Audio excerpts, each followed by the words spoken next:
Welcome to From the Floor. As we navigated the floors, the exhibit halls at both ViVE and HIMSS 2024 conferences, it became clear that despite the ever-evolving challenges in healthcare IT, ranging from travel restrictions to cybersecurity incidents like Change Healthcare, there remains an unwavering commitment to innovation and advancement in healthcare solutions.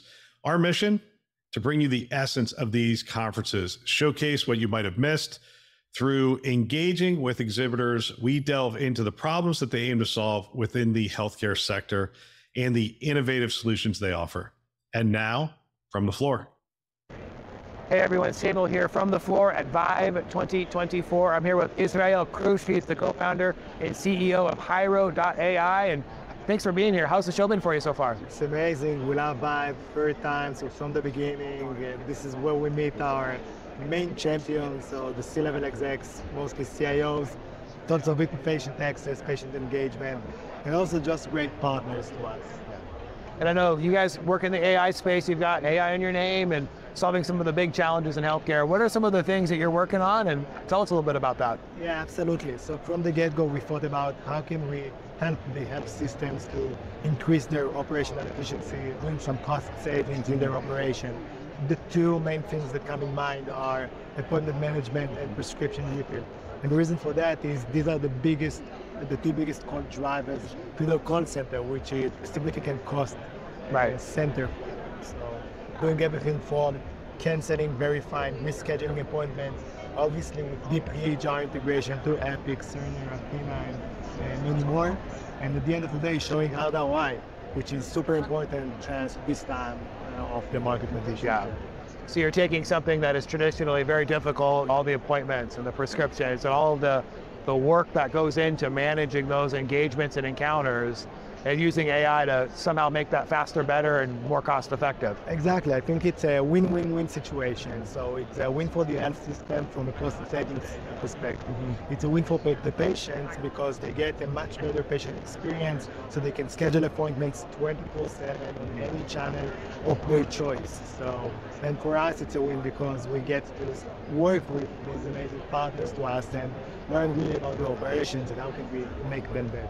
Yeah, you have some great reference customers I know that are very happy with what you guys have been doing, but what are you talking about with customers and prospects while you're here at this show? What are some of the conversations and questions that they're asking you when they get a chance to talk with you? Absolutely. So to your point, now there's a lot of buzz around AI, and specifically Gen AI, and that's a very justified buzz. That's going to be like a systematic change of how we as humans interact with technology. Yeah. So it makes a lot of sense. Now the questions or the discussions that we engage the most in is, now it's not about educating, oh, you need AI. It's like, who do you choose and how do you deploy AI in a responsible manner? Yeah. So we talk a lot about responsible and what does it mean? And for us, we look at 3 C's, so clarity, control, and compliance. And how can we make sure that these 3 C's are actually being think of whenever you deploy AI, conversational AI, in either patient-facing or even internal employee-facing use cases. I know that's always the balance, right? You want to be able to move quickly to take advantage of the great things that AI can do in a lot of systems with the right levels. I mean, you said those 3 C's really well, making sure that we're not putting bad data to get bad outcomes and having that level of control over it. So yeah, absolutely. So I feel that like the thing that I learned the most regarding like the healthcare industry and how they like to operate is this crawl, walk, run type of approach, and that makes a lot of sense. So we can think about, okay, where do we want to get in 3 years' time, but also where do we start now, today? And to your point, the cost of mistake, for example, clinical use cases, patient-facing, is a very big one. Yeah. And also thinking about future automation of AI that is coming, maybe this is not the right place to start.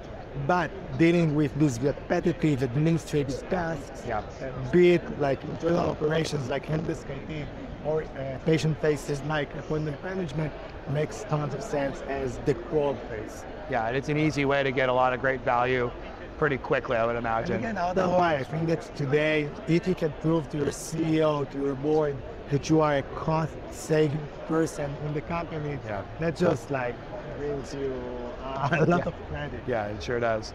Well, it's fascinating. Thank you for taking a few minutes to share with us, and we'll have more, and that's all for now. Thank you, Sama. I love these episodes. What an inspiring array of healthcare partners we've had the privilege to interact with at these conferences. A huge thank you to all the individuals and teams who took the time to share their visions and solutions with us at ViVE and HIMSS 2024. Conversations like these reinforce our commitment to transform the healthcare IT community one connection at a time. Thanks for listening. That's all for now.